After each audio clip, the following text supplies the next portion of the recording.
imagine what the world would look like if it lined up with our social media posts. People spend so much time looking for the right picture, with the right pose, with the right lighting, with the right filter, to make everything look perfect. But that's not the reality. We are simply posting a facade. Or imagine what the world would look like if we talked to everyone like we talk up our children or our grandchildren. When you tell someone about your family members, you hardly ever reveal the challenges or how they irritated you that morning. You say, "Oh, my children or my grandchildren, they're so wonderful. They're filled with joy, lots of laughter. I cherish every moment that I have with them." And that's true, by and large. But meanwhile, they're out in the front yard throwing ginkgo fruits at the cars as they drive by. Wait, was I the only one that did that? Apparently so. What we post online or what we tell others about ourselves or our family, we tend to over-exaggerate the truth. We boast to others because we don't want others to judge us or to be critical of us. But it's not reality. We do the same thing with our jobs. We work long hours, often putting our bodies and our families through incredible amounts of stress because we believe our productivity is somehow tied to our self-worth. We believe that if we don't put in the hours, we won't get the promotion or get the recognition needed to climb up the ladder in hopes to provide more for our family. Study after study is revealing those who work tirelessly to get ahead or put themselves in more advantageous positions are really suffering inwardly. Our culture tells us to work harder, to work longer, and then you'll be rich and happy and fulfilled. But yet in the last 10 years, the suicide rate has increased 25%, particularly for those who are ages 40 to 54. Diagnoses of anxiety and depression are increasing at alarming rates. We are increasingly unsatisfied. Or maybe I should say we are satisfied in the wrong things. Famous author and pastor John Piper once wrote, "God is most glorified in us when we are most satisfied in Him." Listen to these profound words again. God is most glorified in us when we are most satisfied in Him. Working hard to provide for your family is good, but if you're working yourself to the bone, you won't be much good for your family in the long run. Our culture is obsessed with how things appear. A nice lawn, a nice house, a nice car. We have to have the finest things. Why? So that we can boast about our accomplishments or draw attention to ourselves?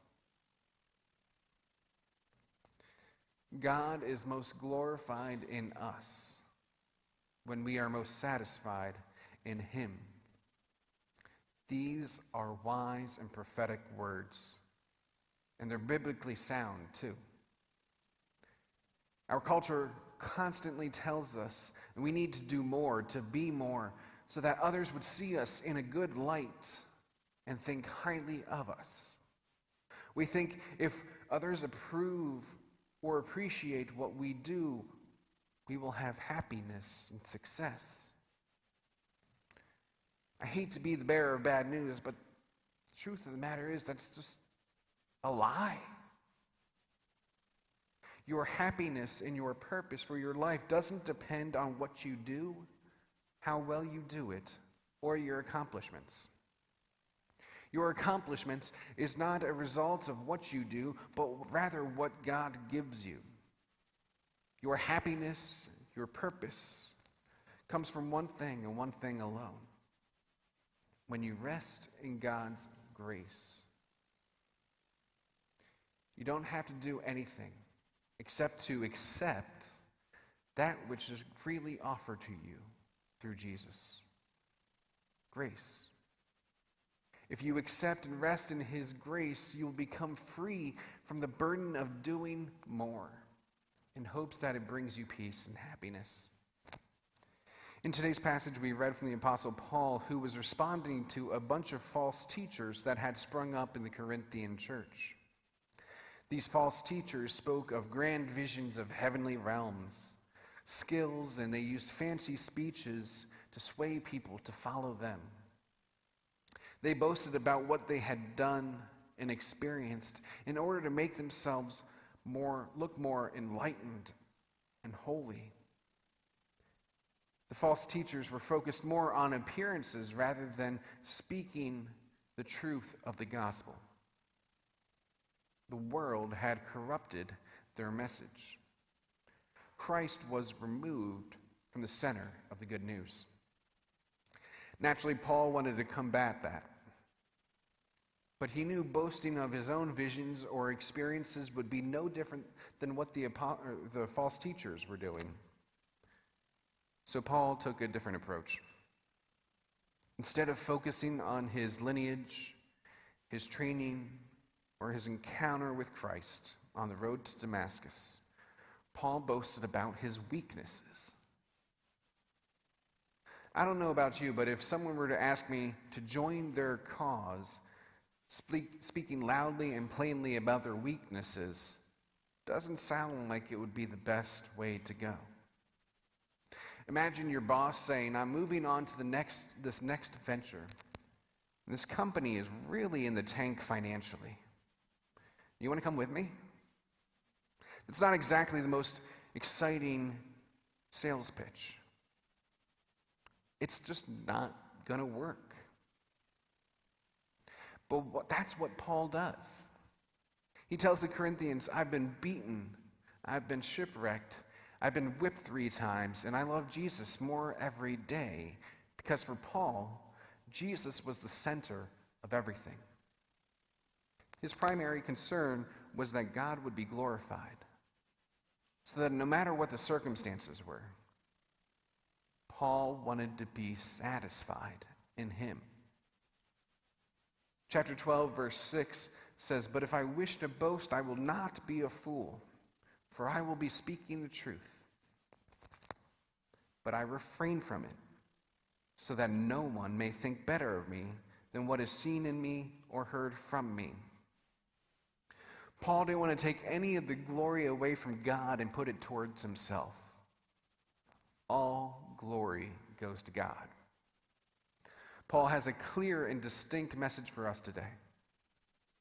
Paul's boasting in his weaknesses challenges our preoccupation with ourselves. We have this uncanny ability to think that our successes or our achievements are due to our hard work, our intellect, our skills. But by and large, we think that because we're good people, we deserve good things because we worked hard for them. But the fact of the matter is that whatever we do, even if it's good things, whatever we have in this life, it's not because of our own doing. It's simply because of God's grace.